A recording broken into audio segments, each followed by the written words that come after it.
You're listening to the CDD-Ghana Democracy Dialogues podcast, a platform for meaningful conversations on governance, democracy, and development. From policy discussions to citizen perspectives, we explore key topics like electoral reforms, economic policies, and human rights. Join the conversation on YouTube, Spotify, and our website. Stay informed, stay inspired. This special episode of CDD Ghana Democracy Dialogues explores global power dynamics and impacts on democratic governance and inclusive development in West Africa. Moderated by Dr. Birikorang, Director of Research at KAIPTC, this high-level panel discussion examines possible responses to changing global dynamics shaping the region's future. I'm Dr. Abdel-Fatau Musah, who is the current ECOWAS Commissioner for Political Affairs, Peace and Security. He served with the UN Office for West Africa before. He was also he served at the United Nations as Director of the West Africa Division in the Department of Political and Peace Building Affairs. I would also like to invite a friend of mine, but is Ambassador Gbevelo Lartey. He's Ghana's Special Envoy to the Alliance of Sahelian States. And before then, he was the AU Special Representative for Counterterrorism Cooperation and Director of the African Center for the Study and Research on Terrorism from April 2016 to May 2020. He is also a founder and chairman of Human Security Research Center, Ghana. I also have another fantastic excellency, Her Excellency Ms. Barrie Freeman, who is the Deputy Special Representative of the UN Secretary General for West and Central Africa, for West Africa and the Sahel. She brings over 30 years of experience in peace and security, having previously served in senior roles at the UN Mission in Kosovo, UN Mission in Central Africa, and the UN Peace Building Support Office. Before joining the UN, she held several leadership positions at the U.S. Department of State and the National Democratic Institute, and she has extensive work experiences across Africa, including West Africa. Ms. Freeman. Another excellency, Ambassador D.K Osei. He is the president of the Council on Foreign Relations Ghana and a seasoned diplomat with over 4 decades of experience. He has previously served as secretary to former President John Ejikun Kufuor, contributing to national policy, economic management, and diplomacy. He is a former minister plenipotentiary. He held key diplomatic postings in Paris, Guinea, Kinshasa, and Denmark, and played critical roles in conflict resolution efforts across Africa, including the DR Congo, Angola, Liberia, and Sudan. I also have Ambassador William Awinado Kanyirige, who is a seasoned Ghanaian diplomat and governance advisor, currently serving as a senior advisor at the African Union. He has previously held high-level diplomatic positions, including He's threatening me here. But I'll continue. He has previously held high-level diplomatic positions, including as Ghana's ambassador to Ethiopia and permanent representative to the AU and ECOWAS, as well as the UN Economic Commission for Africa and High Commissioner to Federal Republic of Nigeria. Thank you so much. And then I would call him Excellency as well, in the person of Professor Emmanuel Gyimah Boadi, who is a co-founder and current board chair of the Afrobarometer and co-founder and former executive director of the Ghana Center for Democratic Development, which, as we all know, is a leading independent democracy and good governance think tank in Ghana and West Africa. Ladies and gentlemen, please help me welcome our panelists.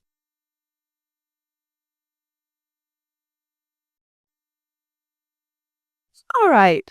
So as you can see, we have very eminent persons here who would help us to dissect the issue as has just been presented to us, which is the baseline study report on foreign powers, interests, and impacts in West Africa.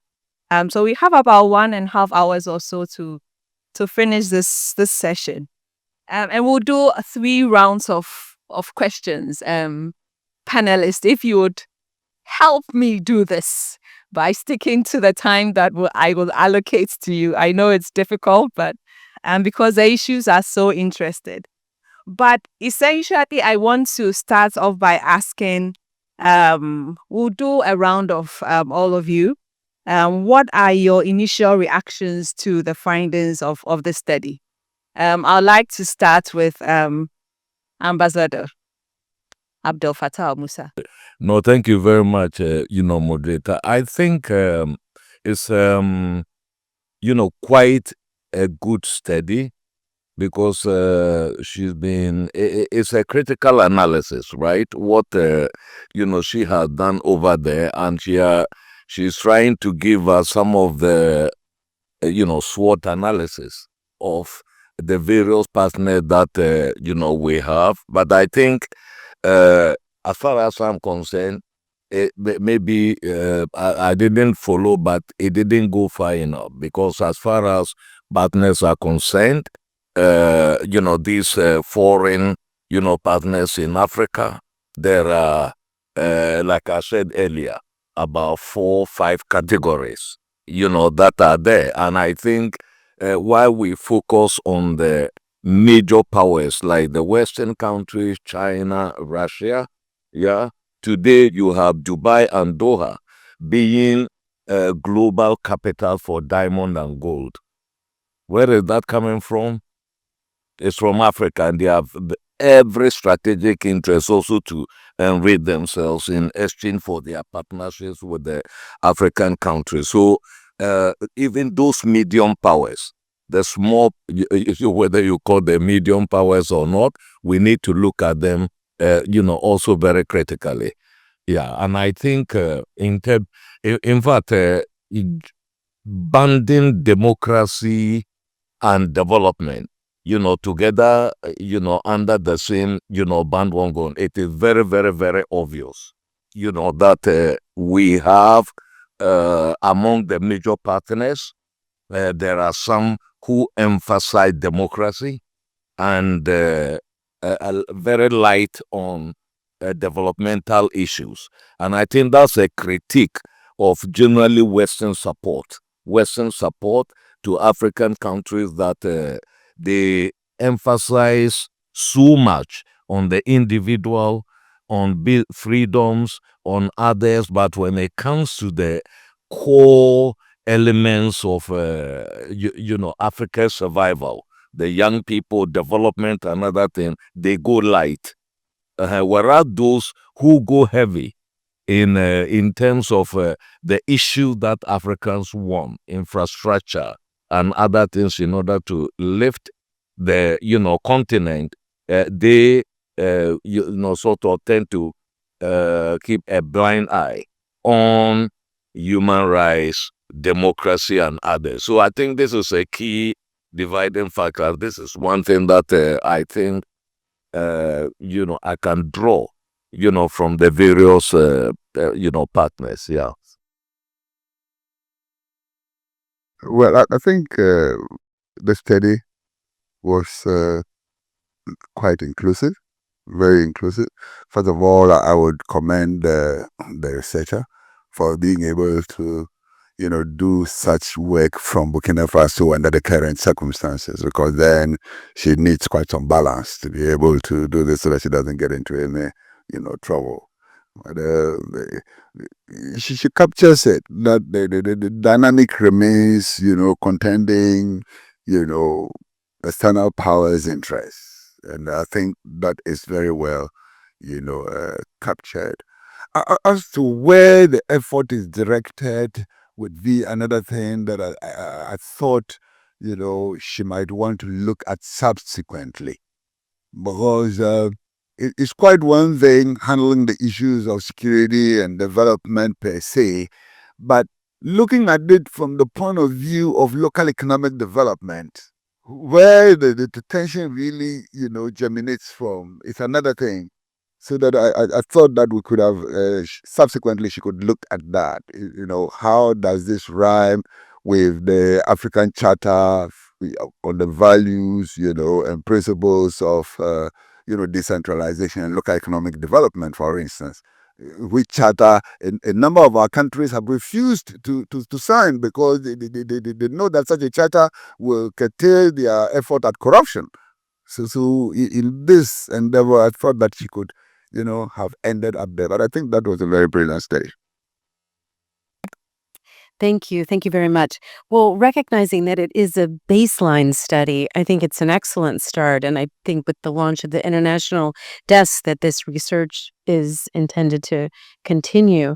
And I think that it's incredibly pertinent in this very increasingly transactional world that we live in, that, it's important to understand, I don't want to say adversaries, but, to remind us all that every state at the end of the day is operating out of its own self-interest. And so better understanding what those motivations are will help policymakers in the region, on the continent, make better decisions. But I think as well, there's also the aspect of putting this information out in the public domain to inform citizens, and to really use it even as a tool for combating misinformation and disinformation. So I think it's really timely. I think it's a great start. Thanks.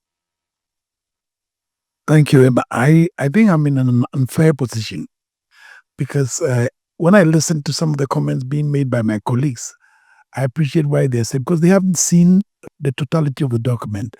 And it's a 93-page document.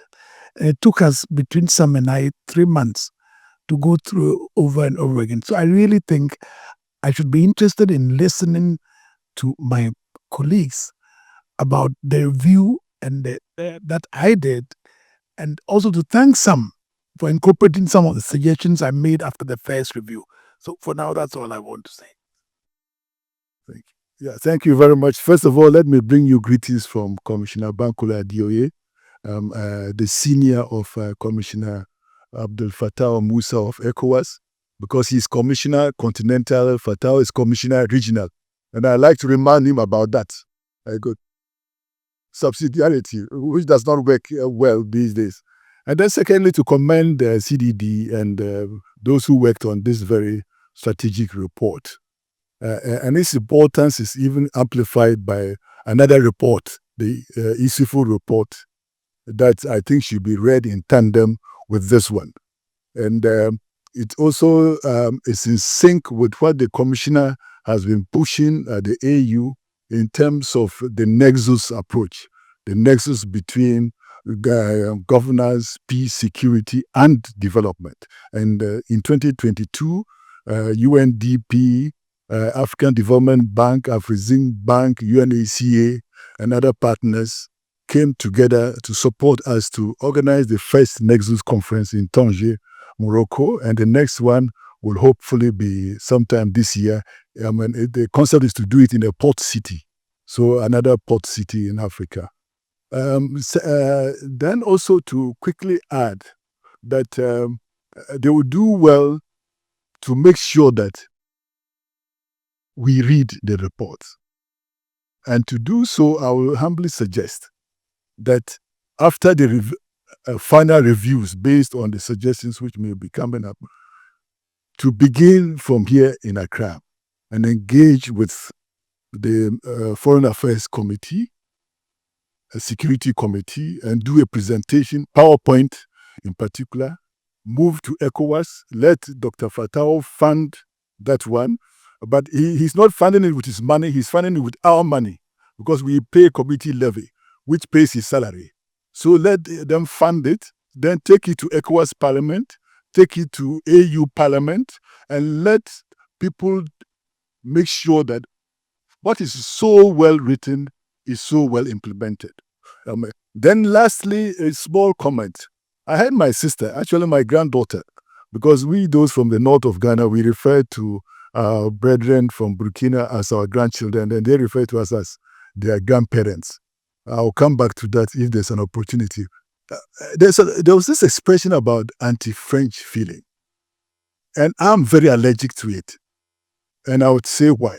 Because it's a misrepresentation. There is nothing like anti-French feelings. And I was telling a senior French diplomat in Addis Ababa, there is some aspects of anti-French policy feeling, not anti-French feeling. It's misleading, and it can further worsen the situation in which we are. So we need to get that expression right. Anti-French policy, but not anti-French feeling. The AES citizens are in France, and nobody's intimidating them. Similarly, on our continent as well. So that is the last comment I wanted to make, and congratulations for this. But please, in tandem with the Isifo report, it's very critical. Thank you. Thank you. I really have almost nothing to add to the great comments and observations that have been made about the presentation, but other than to draw our attention to the fact that we are at a juncture today in West Africa in a very strange place. Just imagine an academic or a researcher who has done work, who cannot show up in person to present it, who has to go under a pseudonym, and who also cannot show her face even on screen. If you think of the fact that this is happening in West Africa today, compare that to West Africa in the 90s, for the better part of the 2000s up to now, it should tell you that we are getting into a very, very dangerous place. And if that is the case, I think we should place all of this discussion in context. Is this where West Africa wants to go? And whoever and whatever has made it happen, what can we do to change that? I'll just leave that as a placeholder.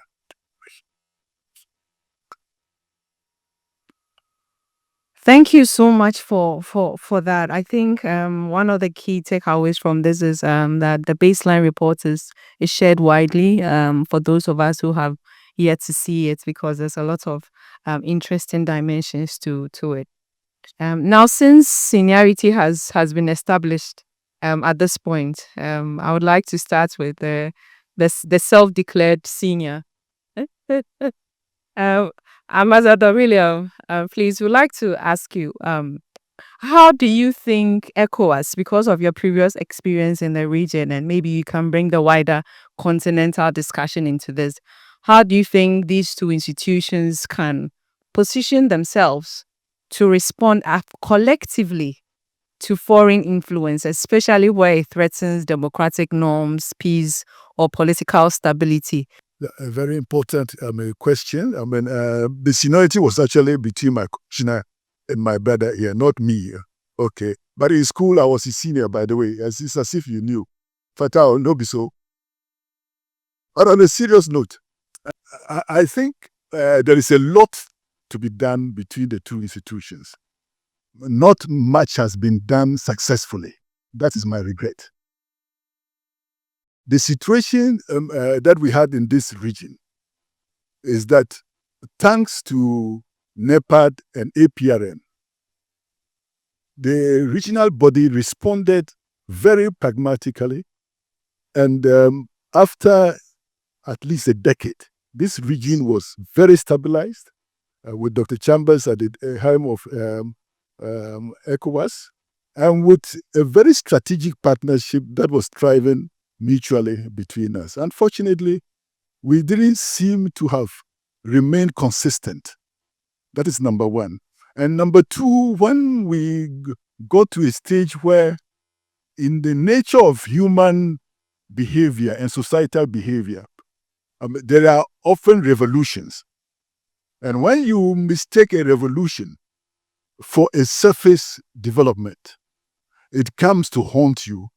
And then if you react emotionally more than strategically, you don't make much impact. Two, my brother, Dr. Fatau, mentioned subsidiarity. Even though he was joking, it is a very serious challenge we face. We have regional bodies. We have the continental body. the regional bodies are building blocks of the continental. Unfortunately, what is happening on the ground, you are rather seeing more of rivalry, duplication, and the subversion of the regional integration process by the very same stakeholders who make beautiful speeches. We, the public servant, we write beautiful speeches for our politicians, including private sector engine of growth. But when the private sector person sits before us, we don't even understand where he or she is coming from because our salary is guaranteed at the end. So you are raising a very pertinent question. And happily, belatedly, but not too late, the two bodies are realizing that we need to recalibrate. At the AU level, it's already happening. There's ongoing, consistent engagement with the suspended countries.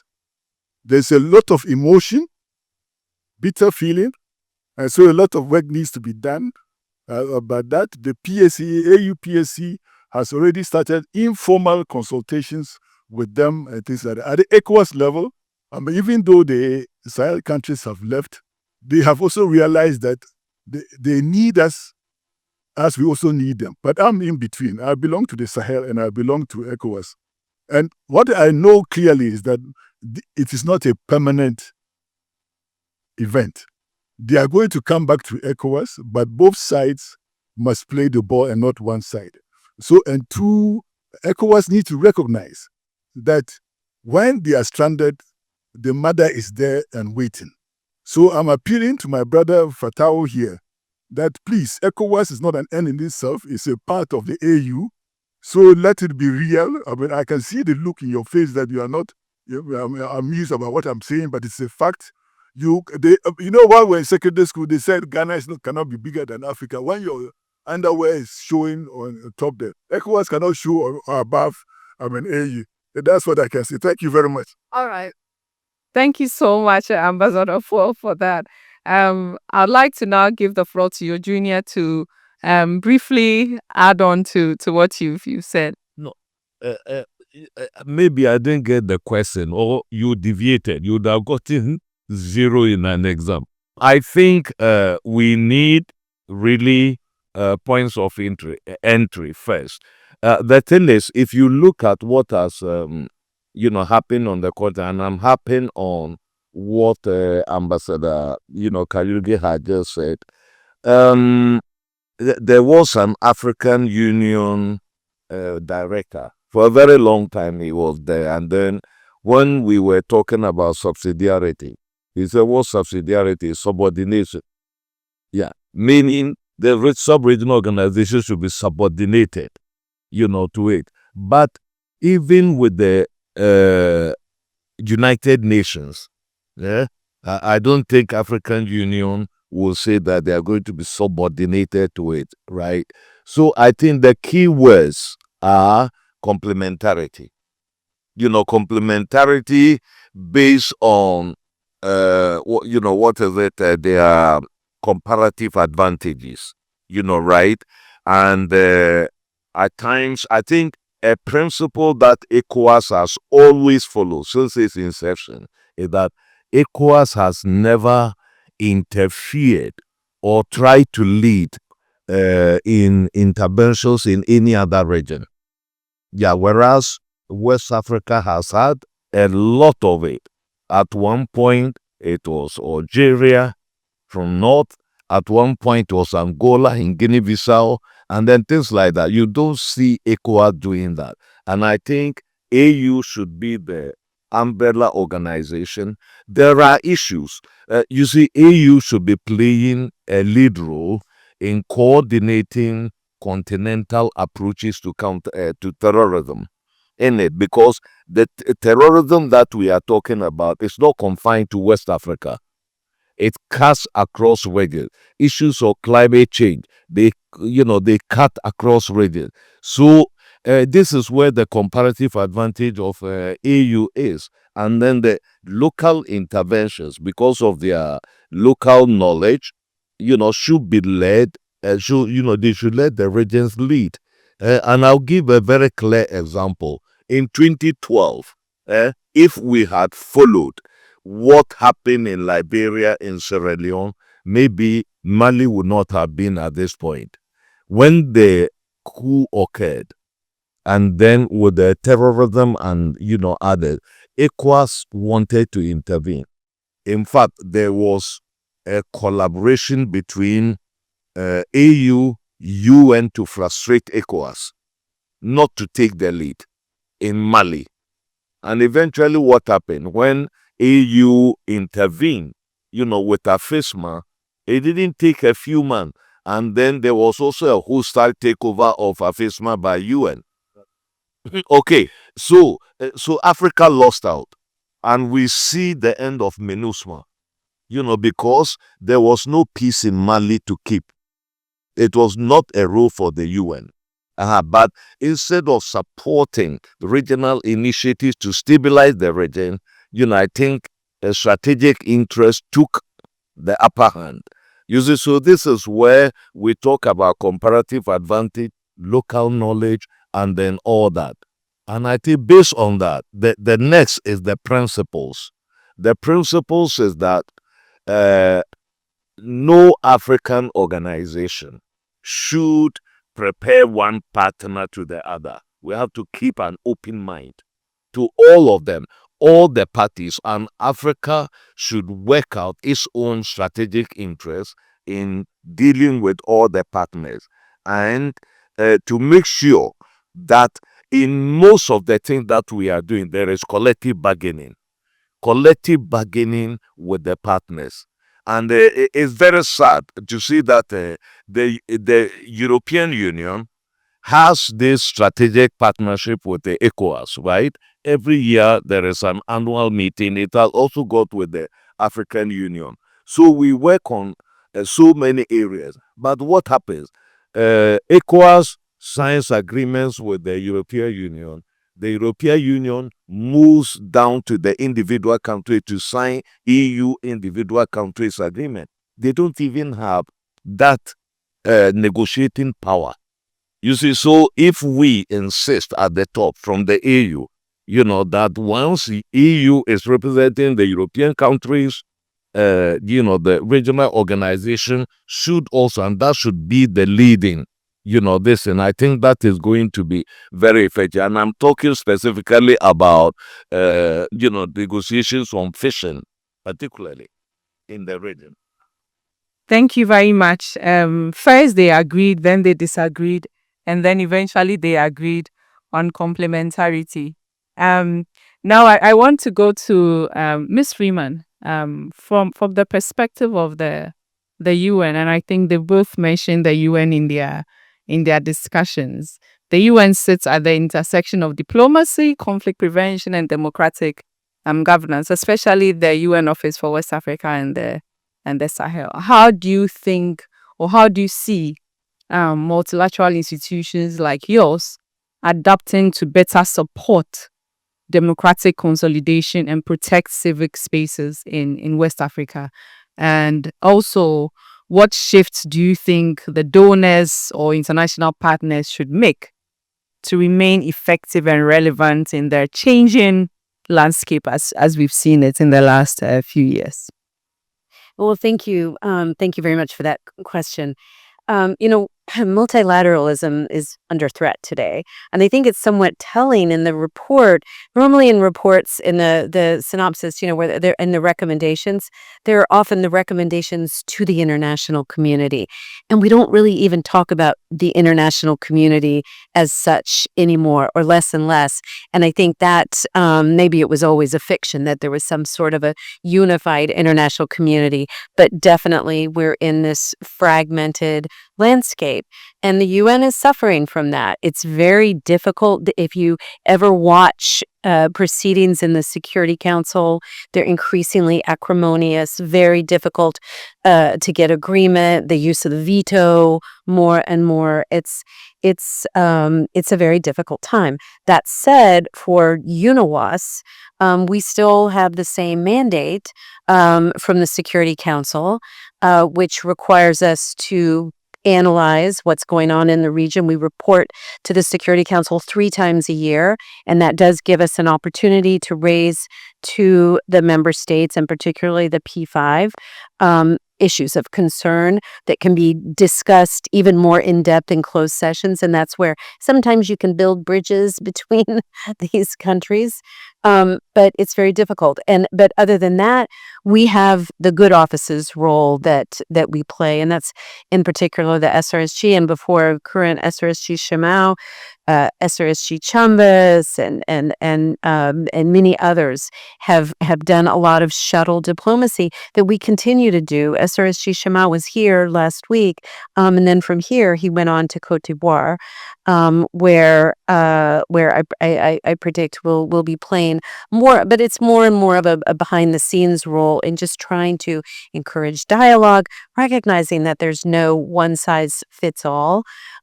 Yes, we do stand for principles, but in the practical application of those principles, countries have to find their own way. And in that sense, even for Ghana's last elections, we were able to help fill some gaps and support the National Peace Council in the holding of its stakeholders forums around the country. We were talking, and I understand that even a group from Cote d'Ivoire has recently come to look at that MPC example, and that's something that we're also able to do is kind of some cross fertilization in the region. But I would just say again, I mean, the UN is here. Ghana's a member state. All the member states, we're here to support. We're here to provide this impartial space, platform, convening and coordinating where we can, and in support of the AU, of course, and ECOWAS. Yeah. No, thank you so much for that. I think that's really very important intervention. Now, I want to come to Ambassador DK.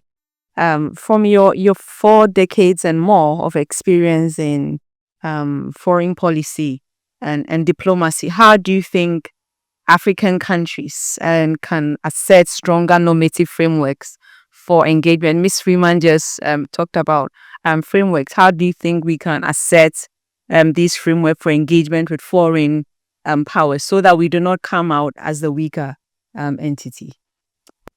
Well, as for the tools, I think we all, as practitioners, know what the tools are. The more positive ones. It's the negative ones that we're not able to manage very well. And in graduate school, when you teach the theory of foreign policy formulation, one thing you tell your students is that the psychological makeup of the key player in foreign policy can affect the overall outcomes of the policy. And in Africa, in West Africa, in Central Africa, that's one of the difficulties that we have. It's one of leadership.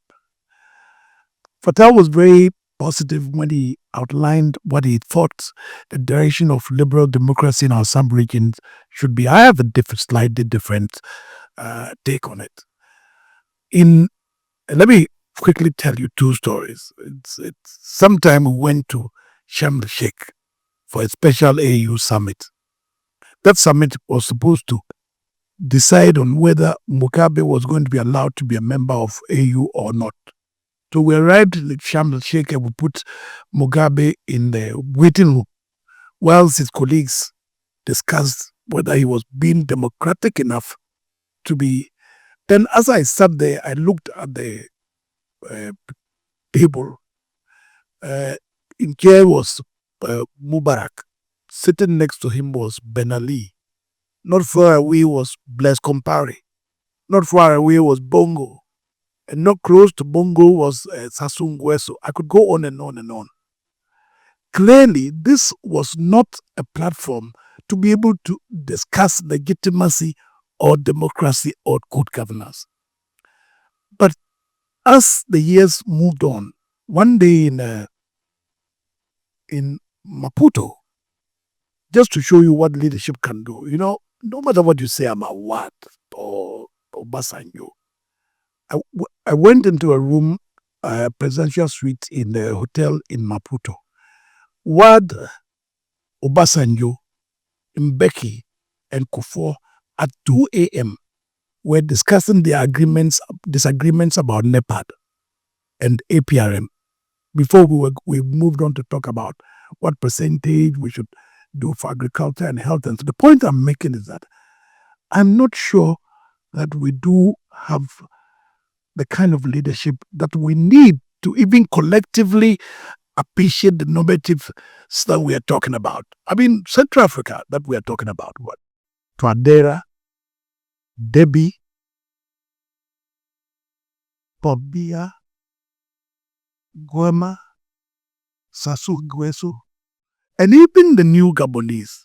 Look at the percentage you got in this election. So if you are doing Gyimah, West Africa, you expect Dumbuya to lead such a normative, or Goita, or Chiani, or even your friend, Batal friend, Mbalo, and so on and so forth. So this is where I think civil society should realize what an enormous responsibility they have, almost to going forward in the future, to see themselves as activists who have a more dynamic, I'm being careful about the words I use, role to play than just,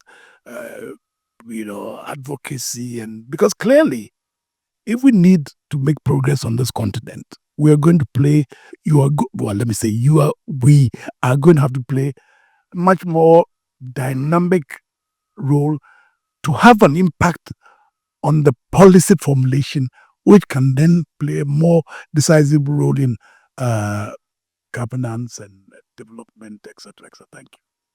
Thank you very much. And because of that point you make, I want to go to Professor Gyimah Boadi, because of the work that he's been doing with civil society, being in the trenches. And you already alluded to the fact that civic spaces are shrinking because of where we had a presenter who couldn't even show her face. Now, what does the public think about all of these dynamics in the region? How do they think about the situation? Are there lessons in public perception that should inform our policy responses? Who should our leaders be listening to, and what should they be listening to? Thank you, Madam Moderator. I wish I could answer your questions as clearly as they've been put, but I'm afraid probably not. I can only speak from, here I speak mainly from what we gather through Afrobarometer surveys on matters of citizens' preferences for a system of government to live under if they should have their way. And in this, doing these surveys over now over 20 years, it's clear that 20 years or 25 years, it's clear that Africans largely, for the most part, prefer to live under governments that are democratic and accountable. It is true that the percentages that have been expressing this wish has declined slightly, but is held up quite a bit. And you can see from the chart on display there that is the case. It's also the case that they support not just democracy as the commonly used word, but the key norms and institutions of democracy, such as elections, presidents whose tenure is limited, presidents complying with core decisions that they disagree with, parliament oversighting the executive, even multi-party competition, and also that government accountability should be mandatory. Citizens are saying that, in fact, if they have their way, they prefer a government that is more accountable, even if it's defective on the delivery side. So there is no doubt that if citizens should be listened to, for the most part, they prefer to live under governments that are democratic and accountable. But we also know from the same surveys that when it comes to the delivery of democracy and accountable governance, it has always lagged behind what people and citizens say they would like to see. So delivery is often the problem. And when we talk delivery, then we are talking about political leaders and we are talking about governments, including elected ones. So that is, I think, in terms of a broad sense of what Africans have been conveying to our enumerators over the past 25 years, that remains largely the case. Thank you so much for that. Thank you for listening to the CDD-Ghana Democracy Dialogues podcast. Stay engaged, stay informed, and be part of the conversation on governance, democracy, and development. Don't forget to follow us on YouTube, Spotify, and visit our website for more insightful discussions.